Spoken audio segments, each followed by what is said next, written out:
समय का सदुपयोग। हमारी ज़िंदगी छोटे छोटे समय के भागों में बटी हुई है।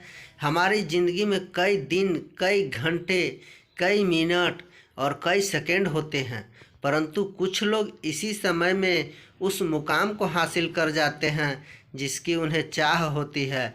वे समय का सदुपयोग करते हैं और अपने जीवन में सफल हो जाते हैं। एक गांव में एक गरीब आदमी रहता था। उसके घर में उसकी पत्नी और उसकी एक बेटी और एक छोटा बेटा था। उसकी पत्नी दूसरों के घरों में काम करके अपने परिवार का खर्च चलाती थी। उसका पति, जिसका नाम सोनू था, सोनू दिन भर नशे में डूबा रहता था और दूसरों के साथ अपना समय बर्बाद किया करता था। कहीं इधर ताश के पत्ते खेलता था तो कहीं उधर लोगों के दरवाजे बैठकर गपशप मारा करता था। अपने परिवार का ख्याल उसे बिल्कुल नहीं था। उसके माता पिता ने उसकी शादी कराकर गलती कर दी थी। बेचारी उसकी पत्नी दिन रात काम कर कर अपने बच्चों का पेट पालती थी। यदि उसकी पत्नी एक भी दिन काम पर न जाए तो उसके बच्चे भूखे रह जाते थे। इसलिए उसकी पत्नी प्रत्येक दिन दूसरों के यहाँ काम करती थी, लेकिन सोनू को इन सब बातों से कोई फर्क नहीं पड़ता था। उसे बस अपना समय बर्बाद करके हंसी मजाक और पत्ते खेलने में बहुत मज़ा आता था। शाम को शराब पीकर घर आकर ज़ोर ज़ोर से अपनी पत्नी को चिल्लाता था। कई बार उसने अपनी पत्नी को मारा भी, लेकिन अब उसकी पत्नी करे भी तो क्या करे। वह तो अपने बच्चों को छोड़कर नहीं जा सकती थी। सोनू को जो कोई भी समझाता था कि सोनू कुछ काम करा करो, पैसे कमाया करो, अपने परिवार का खर्च उठाओ, तुम्हारे 2 बच्चे हैं, तुम्हारी पत्नी है, उनकी देखभाल करो, ऐसे अपना समय बर्बाद करते हो। सोनू उसके ऊपर बिगड़ जाता था और कहता, तुम्हें इससे लेना देना क्या? मैं कुछ भी करूं, यह मेरा जीवन है। मैं तुम्हारे घर में खाता हूँ क्या? इसके कारण कोई भी गांव का सदस्य इससे इस विषय में बात ही नहीं करता था। वह सुबह खाकर निकल जाता था और रात में शराब पीकर आता था। अपनी बीबी के ऊपर गुस्सा करता था। ऐसे ही कुछ दिनों तक चलता रहा। कुछ दिनों बाद संसार में एक ऐसी बीमारी ने जन्म लिया जो मानव जाति के लिए अत्यधिक खतरनाक थी। चारों तरफ उस बीमारी का कहर था। आप सब जानते होंगे, मैं कोरोना वायरस की बात कर रहा हूँ।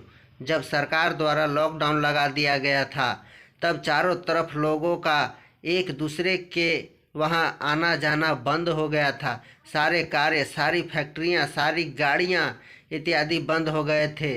अब सोनू का परिवार भूखा मरने लगा था, क्योंकि उसकी पत्नी जो रोज़ कमाने जाती थी, वह अब किसी के घर इसी कारण नहीं जा पाती थी कि कहीं इस बीमारी की वजह मैं ना हो जाऊं। लोग उसे अब काम पर बुलाना बंद कर दिए थे। उसके परिवार में अनाज का एक दाना भी नहीं था, न उसके घर में कुछ पैसे थे। अब वह क्या करता? उसका छोटा बेटा भी बीमार हो गया था। उसके बच्चे की तबीयत ज़्यादा खराब हो गई थी। तब सोनू को समझ आया कि उसके परिवार को ध्यान देना चाहिए। उसने बच्चे को अस्पताल ले जाने का सोचा, परंतु उसके पास पैसे नहीं थे। उसने गांव वालों से पैसे मांगने गया। गांव वालों ने कहा, पहले कहने पर तो हम लोगों को ही जली कटी सुनाते देते थे, अब इस लॉकडाउन में हमारे पास कहाँ से पैसा आए, यही कहकर वह लौटा देते थे। सोनू अत्यधिक परेशान था। अब करे भी तो क्या करे? वह चाह कर भी कुछ नहीं कर सकता था। एक पूरा दिन बीत गया। उसके बेटे की तबीयत और भी ज़्यादा खराब हो गई। तभी किसी तरह उसकी पत्नी ने जहाँ काम करती थी वहाँ से कुछ पैसे जुटा कर लाई और अब सोनू अपने बच्चे को हॉस्पिटल ले जाने की तैयारी की। सोनू अपने बच्चे को लेकर गांव के बाहर एक अस्पताल में पहुंचा। सोनू दौड़ता हुआ डॉक्टर के पास गया। उसने कहा, मेरे बच्चे को बचा लीजिए।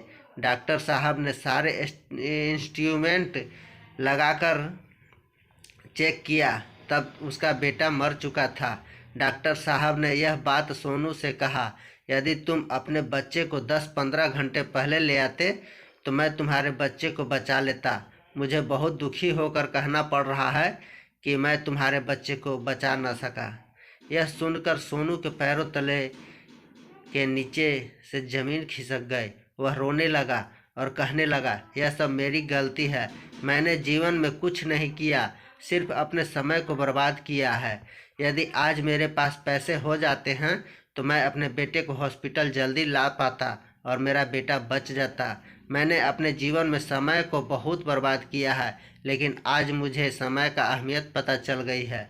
तो हमें इस कहानी से यह शिक्षा मिलती है कि हमें अपने समय को बर्बाद नहीं करना चाहिए, उसका सदुपयोग करना चाहिए, तभी हमें अपने जीवन में सफलता मिल सकती है। इस कहानी में अगर सोनू पहले से काम कर रहा होता तो उसके पास पैसे होते और अपने बेटे का इलाज करा पाता, जिससे उसका बेटा आज जिंदा होता। मित्रों, हमेशा अपने समय का सदुपयोग करना चाहिए। दोस्तों, यह कहानी कैसी लगी हमें कमेंट करके ज़रूर बताइए एवं अपने दोस्तों के साथ भी शेयर करें। धन्यवाद।